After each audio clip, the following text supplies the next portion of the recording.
Hello po sa lahat po ng mga Katden fans, Katden followers, and Katden lovers. Another updates po tayo patungkol kay Alden Richards and Miss Kathryn Bernardo, dahil recently ay talaga namang ito pong si Alden Richards, meron siyang ginawa na ikinatuwa ng marami. Tapos si Miss Kathryn naman, meron po siyang nilinaw. First time ginawa ni Miss Kathryn to, first time na nilinaw niya or nag-explain siya sa publiko patungkol sa bagay na ito. So, pero syempre, before that, if you haven't subscribed, so ito na, pag-usapan na po natin, ito pong si Mr. Alden Richards.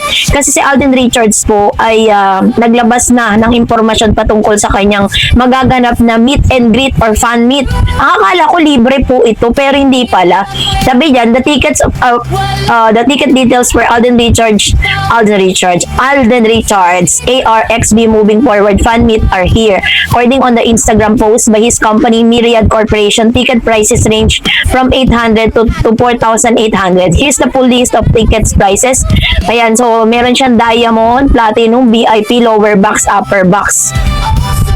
Following ticket announcement, Alden took to Instagram to invite fans to join him as he celebrates his 15th year in the entertainment industry. Sabi niya, join me as I celebrate 15 years of gratitude and appreciation by paying it forward to the people who were instrumental to everything I have accomplished, Alden wrote. So, talagang pinaghahandaan to ni Alden. Sabi diyan, in celebration of Asia Multimedia Star 15th showbiz anniversary, it will be held on December 13th at the City of Santa Rosa, Laguna Multipurpose Complex, and it has been most fruitful 15 years of Alden. Most recently was named among the influential celebrities at the 11 EDUC Circle Awards. He also received the Men Who Matters 2025 trophy from People Asia magazine back in August. Alden also marked his directorial debut this year in Out of Order, which streaming on Netflix, it becomes the #1 film of the platform.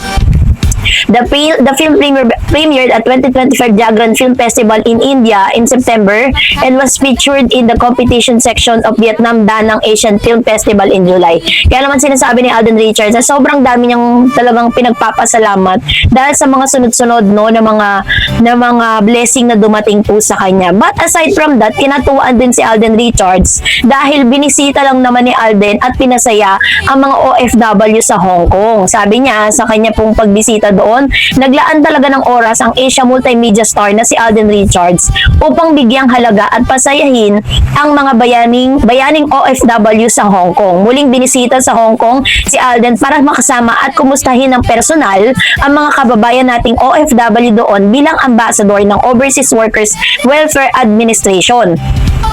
So, isa pa sa mga dahilan ng muling pagtungo ng Kapuso Superstar sa Hong Kong ay para ibahagi sa mga OFW doon ang kahalagahan ng mental health awareness dahil nga sa kanilang mga paghihirap at pagsasakripisyo. Sabi niya, mahirap siya kasi walang ibang kalaban yung individual kundi ang kanilang sarili. Based on experience, I've been there so I know how it feels, ang pahayag ni Alden sa panayam niya sa 24 oras. Sa pagpapatuloy ng premyadong aktor, mahirap po siya kasi may iba pong dumadaan sa dark moments na buhay nila at hindi nila alam na nakaka-experience na pala sila ng mental health issue, which is very true.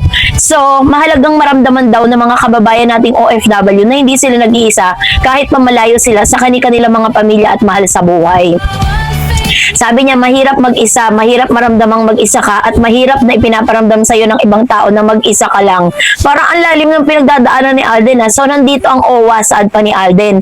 Matatanda ang nagpunta si Alden sa Hong Kong noong January 2024 para sa shooting niya ng blockbuster at record-breaking movie nila ni Kathryn Bernardo na Hello Love Again. Ang Hello Love Again na sequel ng Hello Love Goodbye ng Katden na kinunan din ang Hong Kong. Gumanap ng mga OFW sina Alden at Kathryn sa pelikulang bilang Isinaitan at si Joy. So, alam niyo rin po ba na si Alden Richards ay isa sa mga ambassador ng OWA. Pumunta siya ng Hong Kong. Sinagot po ng OWA, of course, yung kanyang pamasayo, yung fare, pero hindi po siya nagpabayad.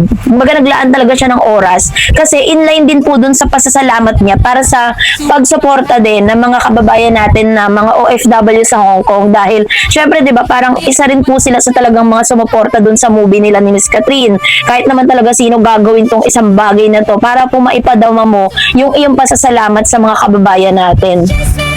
Kaya naman ang dami pong napasaya ni Alden dun sa kanyang ginawa, 'di ba? Kasi talagang ano niya 'yon, talagang nilaan niya yung oras na 'yon para sa mga kababayan natin doon. And then eto na no, aside from that, si Miss Catherine Bernardo, first time niyang ginawa to sa kanyang kasi si Alden po talaga, hindi po talaga yan, ay si Miss Catherine, never po yan na magpo-post or ipapaliwanag yung sarili niya. No, hindi niya gagawin. Pero this time, is talagang siya, pinost niya po sa kanyang IG account, sa kanyang IG stories, yung mga pangyayaring ito. Kasi, yung meron po kasi mga kumakalat na fake news. So nag-warning po yung nanay niya, at the same time ni-repost niya po yun sa kanyang IG dahil naglabas po ng parang nagpaliwanag ang Star Magic patungkol sa mga nagse-circulate na news na ito. Sabi diyan, nanay, may warning sa fake news kay Catherine.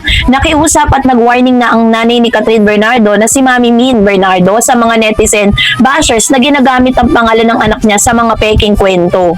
Yari, nagamit ang mga pangalan ni Catherine sa mga post na di umano ay tila binanatay niya si President Bongbong Marcos sa ginawa nitong pagtulong sa mga biktima ng kalamidad na kesyo puro pictorial lang daw. Naku po, please stop using my daughter's name or image on your platform, especially if the stories you share are not true.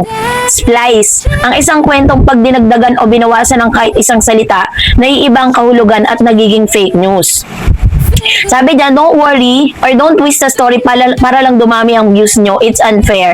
We've endured in silence for so long because of dagdag bawas at pag-twist ng kwento. But silence means we agree with what is being said. Nako, yung mga statement dito ni Mama Min, mukhang galit na talaga siya. Remember, as a mother, there's a limit to how much pain and silence one can bear. Paalala, pakiusap na mensahe ni Mama Min. Nag-release din ng statement ang talent management ni Catherine.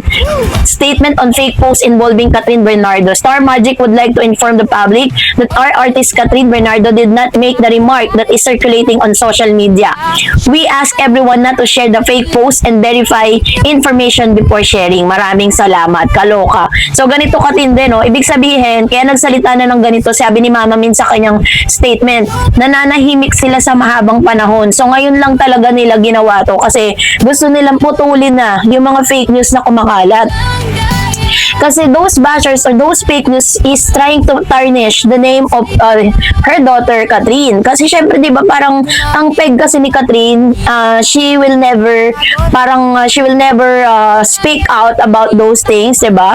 Baga parang nakikipaglaban kasi siya in silence, hindi niya kailangan na magsalita ng against the government, di ba? Para lang talagang sabihin na nakikipaglaban siya para sa karapatan niya. So yun yung ikinagagalit po ni Mama Min. Kaya po yun yung pakiusap niya na please don't use the name of her daughter dito sa mga ganitong klase ng balita.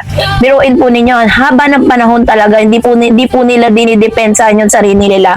Kahit nga po na kung ano-anong kwento ang inilalabas, diba? Kung ano-anong mga comments at mga baseless accusation na binabato kay Catherine, never niya pong pinagtanggol yung sarili niya. And this is gonna be the first time at ayaw na ayaw niya pong masangkot sa mga ganitong klase ng fake news. Lalo na po pag may kinalaman sa government. Well, kung ano man po ang rason ni Miss Catherine Bernardo kung ba't ayaw niya talagang ma-involve sa mga ganito, sa kanya na po yun, wala na tayong pakialam doon, di ba? Kasi yun yung kanyang principle, may kanya-kanya tayong prinsipyo patungkol dyan. Kaya naman, igalang po natin ang kanyang karapatan.